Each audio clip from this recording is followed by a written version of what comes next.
The Savior told his disciples, Le Sauveur a parlé à ses apôtres d'un fils qui quitta son père fortuné, alla dans une contrée lointaine et gaspilla son héritage. Lorsqu'il y eut une famine, le jeune homme accepta l'humble travail de nourrir des porcs. Il avait tellement faim qu'il aurait mangé les carouges destinés aux animaux. Tandis qu'il était loin de chez lui, loin de l'endroit où il voulait être, et dans son état d'extrême pauvreté, une chose de nature éternelle se produisit dans la vie de ce jeune homme. Comme le dit le Sauveur, il rentra en lui-même. Il se rappela qui il était, se rendit compte de ce qu'il avait manqué et commença à désirer les bénédictions accessibles gratuitement dans la maison de son Père. Tout au long de notre vie, que ce soit dans les moments de ténèbres, de difficultés, de chagrin ou de péché, nous pouvons sentir le Saint-Esprit nous rappeler que nous sommes réellement les fils et les filles d'un Père céleste qui prend soin de nous et qui nous aime, et éprouver le désir ardent d'obtenir les bénédictions sacrées que lui seul peut nous donner. Quand cela se produit, nous devons nous efforcer de rentrer en nous-mêmes et de revenir dans la lumière de l'amour de notre Sauveur. Ces bénédictions appartiennent de droit à tous les enfants de notre Père céleste.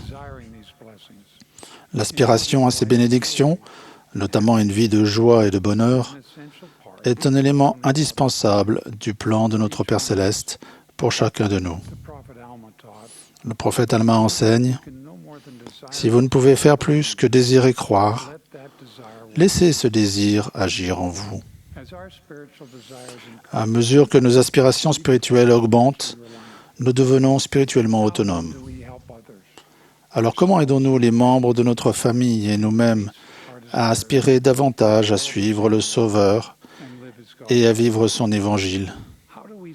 Comment renforçons-nous notre désir de nous repentir, de devenir dignes et de persévérer jusqu'à la fin? Comment aidons-nous nos adolescents et nos jeunes adultes à laisser ces aspirations agir en eux jusqu'à ce qu'ils soient convertis et deviennent de vrais saints par l'expiation du Christ? Nous nous convertissons et devenons spirituellement autonomes quand nous vivons nos alliances avec l'aide de la prière, en prenant dignement la Sainte Seine, en étant digne de détenir une recommandation à l'usage du temple et en faisant des sacrifices pour servir autrui. Pour prendre dignement la Sainte Seine, nous nous souvenons que nous renouvelons l'alliance que nous avons faite lors de notre baptême. Pour que la Sainte Seine soit chaque semaine un moment de purification spirituelle, nous devons nous préparer avant d'aller à la réunion de Sainte Seine. Nous le faisons en laissant volontairement derrière nous nos distractions et notre travail quotidien et en laissant de côté nos pensées et nos soucis profanes. Ce faisant, nous faisons de la place au Saint-Esprit dans notre esprit et notre cœur. Nous sommes alors prêts à méditer sur l'expiation. Nous ne nous contentons pas de penser aux souffrances du Sauveur et à sa mort.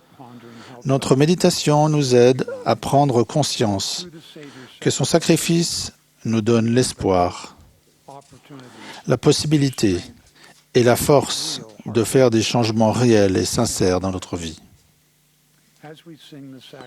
Pendant que nous chantons le cantique de Sainte Seine, que nous participons aux prières de la Sainte Seine et prenons les emblèmes de la chair et du sang du Sauveur, nous recherchons par la prière le pardon de nos péchés et de nos imperfections. Nous pensons aux promesses que nous avons faites et honorées au cours de la semaine écoulée.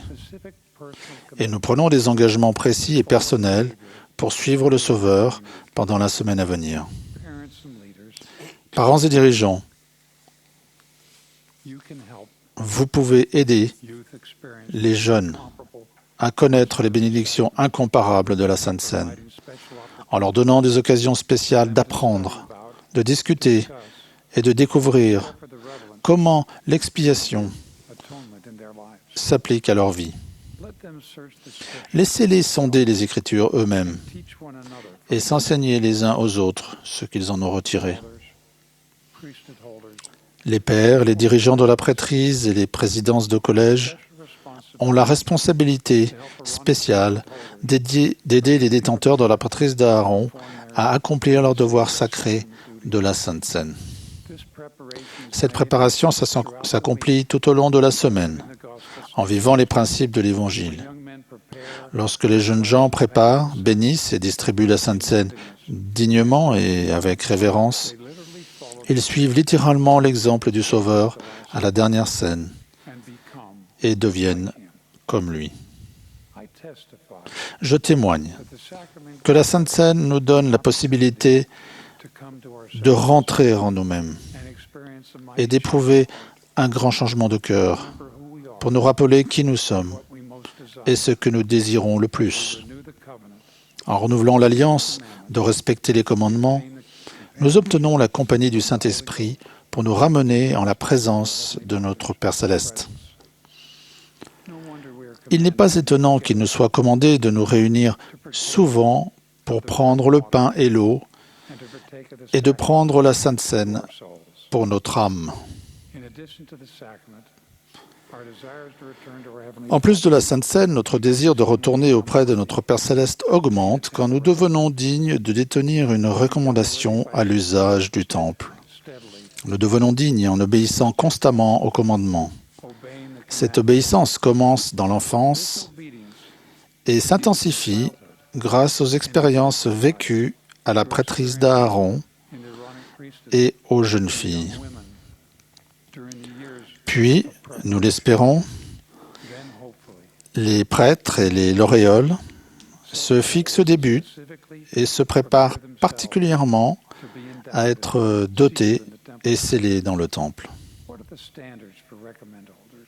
Quels sont les principes à respecter pour les détenteurs d'une recommandation? Le psalmiste nous rappelle: qui pourra monter à la montagne de l'Éternel? Qui s'élèvera jusqu'à son lieu saint? Celui qui a les mains innocentes et le cœur pur. Être digne de détenir une recommandation à l'usage du temple nous donne la force de respecter les alliances du temple. Comment acquérons-nous personnellement cette force? Nous nous efforçons d'obtenir un témoignage de notre Père Céleste, de Jésus-Christ, du Saint-Esprit et de la réalité de l'expiation et de l'authenticité de Joseph Smith, le prophète, et du rétablissement. Nous soutenons nos dirigeants, traitons les membres de notre famille avec gentillesse, témoignons de la véritable Église du Seigneur, assistons à nos réunions de l'Église, honorons nos alliances, assumons nos obligations parentales et menons une vie vertueuse. Vous direz peut-être que cela revient à être simplement un saint des derniers jours fidèle. Vous avez raison. Les principes à suivre pour les détenteurs d'une recommandation à l'usage du temple ne sont pas si élevés que nous ne puissions les atteindre. Il s'agit simplement de vivre fidèlement l'Évangile et de suivre les prophètes. Puis, en tant que détenteurs d'une recommandation à l'usage du temple doté, nous prenons des habitudes de vie chrétienne. Cela signifie être obéissant, faire des sacrifices pour respecter les commandements, nous aimer les uns les autres, être chastes en pensée et en action, et nous consacrer à l'édification du royaume de Dieu. Grâce à l'expiation du Sauveur et par notre respect de ses habitudes fondamentales de fidélité, nous recevons du pouvoir d'en haut pour affronter les difficultés de la vie. Nous avons besoin de ce pouvoir divin aujourd'hui plus que jamais. Seules les ordonnances du Temple peuvent nous donner ce pouvoir. Je témoigne que les sacrifices que nous faisons pour recevoir les ordonnances du Temple valent chaque effort que nous pouvons faire. À mesure que nos désirs d'apprendre et de vivre l'Évangile grandissent, nous cherchons naturellement à nous servir les uns les autres. Le Sauveur a dit à Pierre: « Quand tu seras converti, affermis tes frères. » Je suis impressionné de voir que les jeunes d'aujourd'hui ont le désir profond de servir les autres et de leur faire du bien, de faire changer les choses dans ce monde. Ils aspirent aussi à la joie que leur service apporte. Cependant, les jeunes ont du mal à comprendre comment les actes qu'ils accomplissent maintenant les préparent ou les disqualifient pour des occasions futures de service. Nous avons tous le devoir impérieux d'aider nos jeunes à se préparer à servir toute leur vie en les aidant à devenir autonomes. En plus de l'autonomie spirituelle dont nous avons parlé, il y a l'autonomie temporelle qui inclut l'acquisition d'une instruction postsecondaire ou d'une formation professionnelle, l'apprentissage du travail et d'un train de vie qui ne dépasse pas nos moyens.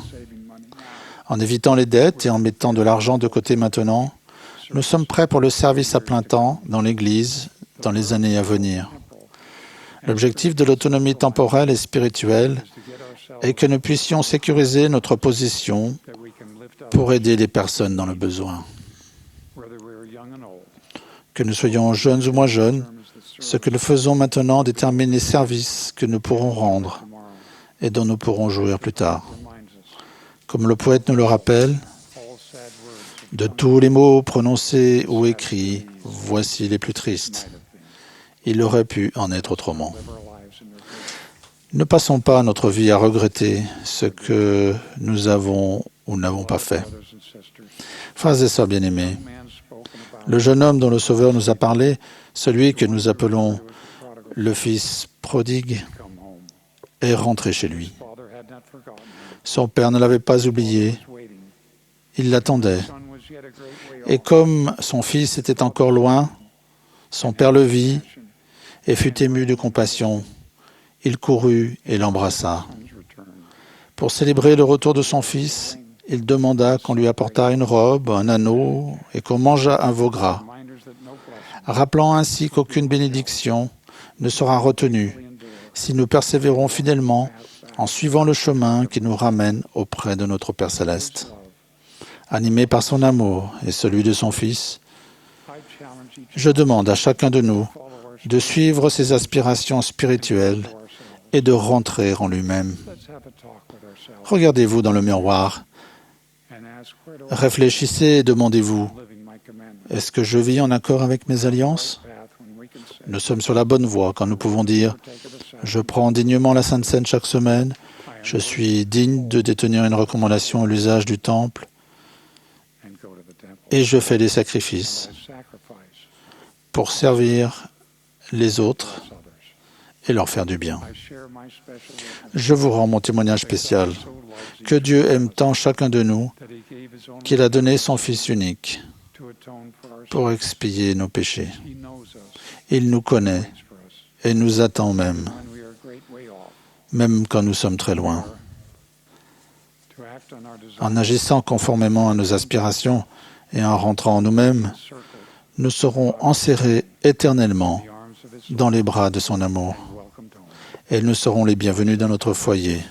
J'en témoigne au nom sacré de notre Sauveur, Jésus-Christ. Amen.